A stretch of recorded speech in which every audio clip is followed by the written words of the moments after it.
Assalamu alaikum. It's an honor to have opportunity to address you, citizen of the world, member of international community, youth, and young leaders. My name is Prim. 1984 was the year I was born in Yala, a small town located in the southern borderland of Thailand. 2004 was the year of the South conflict start. This conflict has seen the results in the senseless death of an estimated 6,543. Over 11,000 people have been injured, and some 10,000 children whose parent life was stolen from them.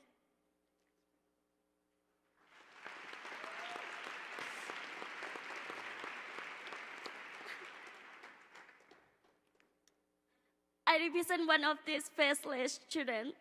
This is my life. This is my story. One story among countless others.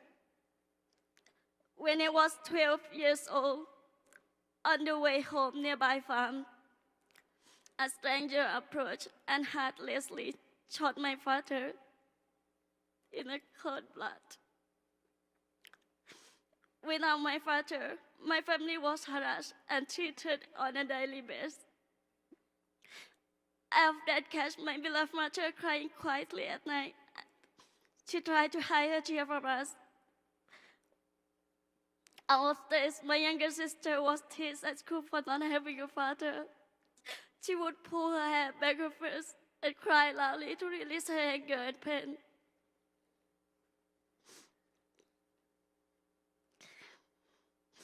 Intimidation and threat to us become a regular part of our life. For example, I remember one night we had to lay silence on the floor under tightly together for an hour because I saw the gun and somebody movement outside. This was only one of many occurrences. I live in constant state of fear of a deep terror. Despite this, some form of normalcy had to be found. But we clung desperately to hope. Hope of a day when constant threat of death would be ended. Hope of a day when sanity would emerge.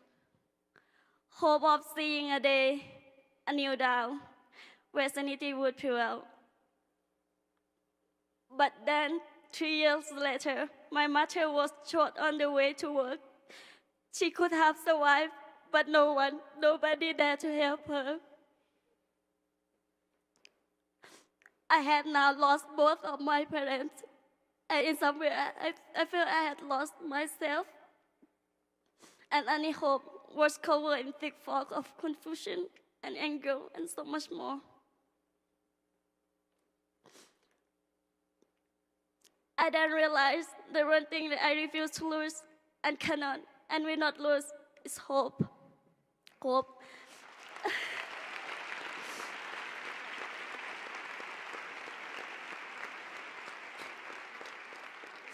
Hope would never be taken from me.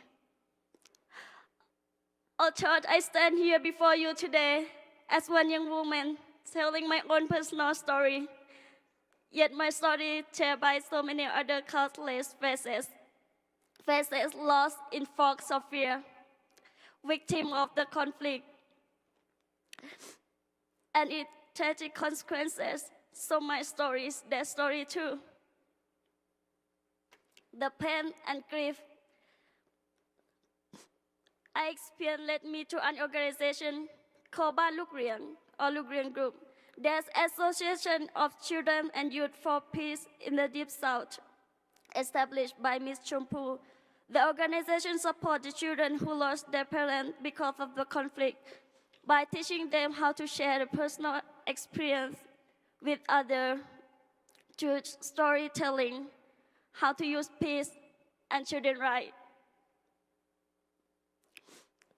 So, honorable participant and humanitarian today, I want to share my personal experience with you all so that we can unite as young leaders against vicious cycle, needless killing and bombing and burning, living under helpless cloud of violence and venom of hatred.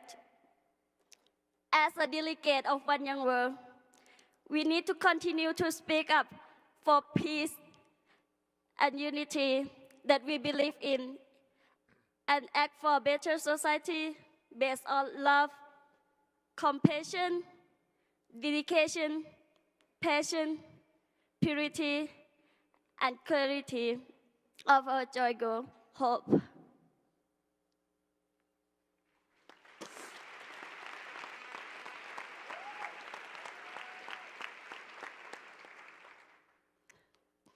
For ultimately, this conflict zone in which I'm raised and emerged from is one of many.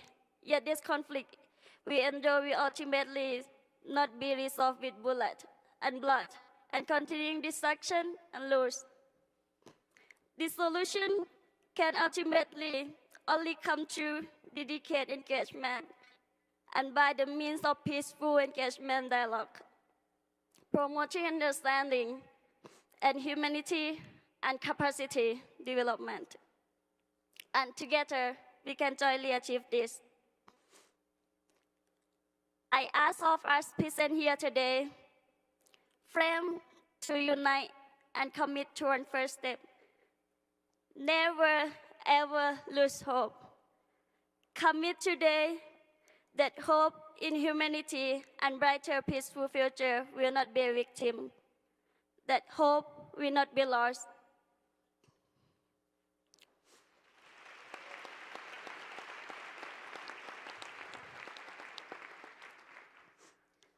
Let us join hands and embrace opportunity, jointly as young leader and a delegate of One Young World. The future is ultimately our design. Let it be a future where no more children will lose their parents to senseless conflict such as this. Thank you.